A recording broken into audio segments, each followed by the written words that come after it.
Right, so I have looked around for a lot of different videos on coastal management, and there are lots, obviously. Some of them are very long, some of them are quite boring, where people have been drawing and explaining a bunch of things.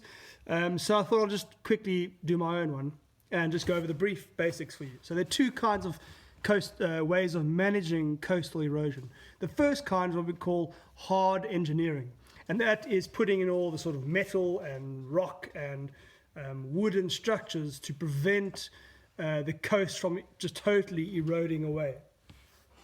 Whenever you consider managing a coastline, the environment agencies and the local council will have to consider cost. Obviously, it's very expensive to put in things to stop erosion, especially when it comes to hard engineering, as well as soft engineering, using natural things to stop it as well. So it's cost, benefit to the public, and benefit to the council, and also the environment.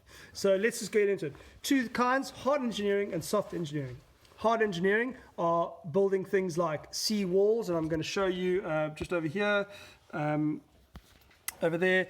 Hold on, let me just turn that around. No, I can't. That's lovely. I will hold this up for you.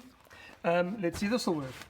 So we've got things like a sea wall, which is built to stop the waves from breaking certain parts of the coast, as well as protecting houses and roads go next to the coast.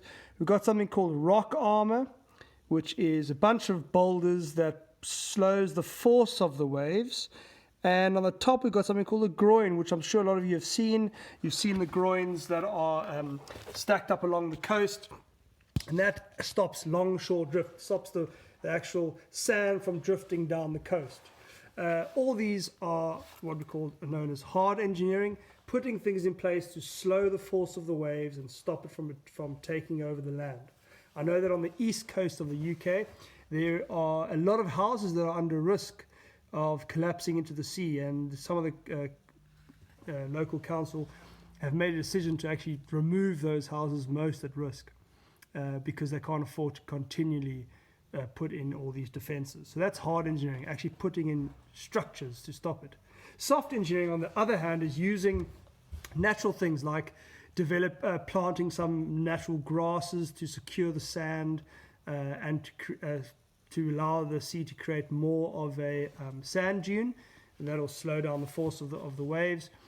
Some of it is we call managed retreat, which is where you just leave it and let nature do its thing, create spits, take away sand, move it around as it wants to do it.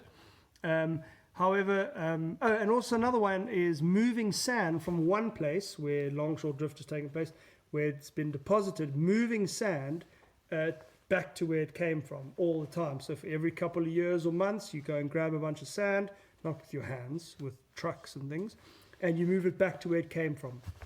Some councils down in Dorset area have done that often, where longshore drift has taken away a beach and actually there's only rock underneath, and so tourists don't want to go there because they don't want to lie on rocks, and so then they've gone to fetch the sand and put it back where the beaches were to build it up again. And so it all depends on cost and what you want to do, as well as obviously tourism. If there's no tourists in an area, then quite frankly, leave it as it is, let it erode and let it transform itself. But if you are in Bournemouth or down in Brighton, you don't want your coastline to erode, because then you won't have people coming to enjoy their coast and buy ice creams and spend money and build houses. And so obviously it's a money thing. So those are the two types, hard and soft engineering, and that's the way of managing the coastline.